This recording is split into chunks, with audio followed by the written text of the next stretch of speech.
exactly 10 days to go for the winter session of Parliament and less than a month for Gujarat polls, and it's all come a cropper for the BJP. In fact, the latest Diwali bombshell coming from former RSS spokesperson and ideologue MG Vaidya this time around. So let's take a look at what MG Vaidya really has said. In a stinging personal blog, Vaidya has accused Narendra Modi of actually orchestrating the plot to dethrone Gadkari from the presidentship of the BJP. Vaidya accusing Ram Jethmalani of demanding Gadkari's resignation at Modi's behest, suggesting that it was no coincidence that Gadkari's ouster and Modi's elevation was discussed in the same breath. And if politicians are known for flip-flops, not this time. Vaidya vehemently sticking by his view.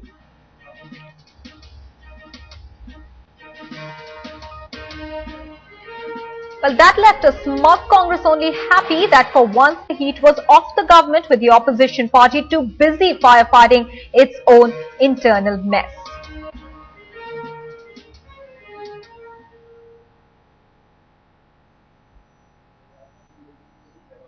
मैंने उसमें यह बताया कि राम जेठमलानी जी ने एक ही सांस में गडकरी जी का इस्तीफा मांगा और मोदी जी को प्राइम मिनिस्टर करके पुरस्कृत करो, ऐसी भी मांग की।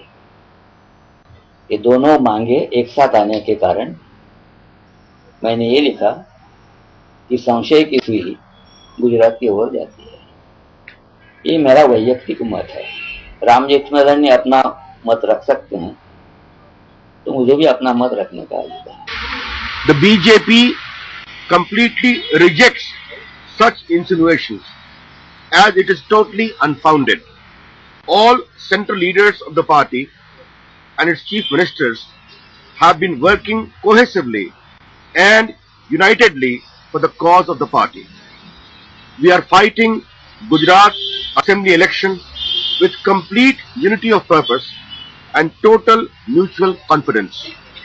BJP is firmly and unitedly behind Shri Narendra Modi, and we are confident the party will win decisively in the ensuing assembly elections.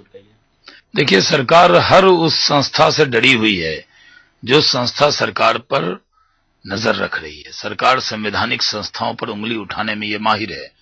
जब से मनमोहन सिंह जी की सरकार बनी है, उनके मंत्री कभी चुनाव आयोग पर हमला करते हैं, कभी सीएजी पे हमला करते हैं, कभी अदालतों पर हमला करते हैं। अब क्योंकि सीएजी उनकी कमियों को पकड़ रही है, इसलिए उस संस्था को कमजोर कर दो। इसलिए पूरी तरह नारायण स्वामी जी का बयान दुर्भाग्यपूर्ण है। भारतीय जनता पार्टी सीएजी के अधिकारों में कटाव के खिलाफ है। किसी तरह सीएजी के अधिकारों में कटौती के खिलाफ भारतीय जनता पार्टी खड़ी होगी। हम मनमोहन सिंह जी से अपील करते हैं कि वो संवैधानिक संस्थाओं के साथ छेड़छाड़ न करवाएं।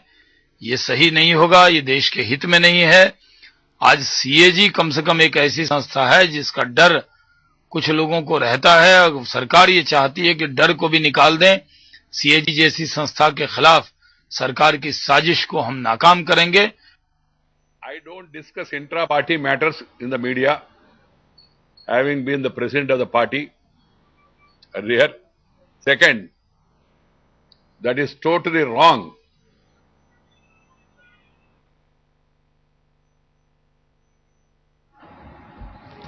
All right, so MG Vaidya in his blog had hinted that Narendra Modi was behind these allegations against Nitin Gadkari, and that he was joining dots by saying that Jethmalani's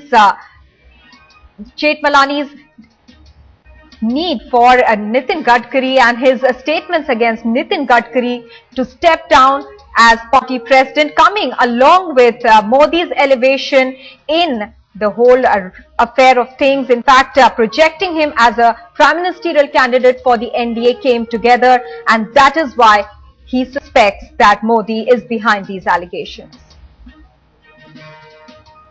It's an internal matter of the Sangh and the BJP, and I really don't know where is Mr. Vaidya in the hierarchy of the RSS.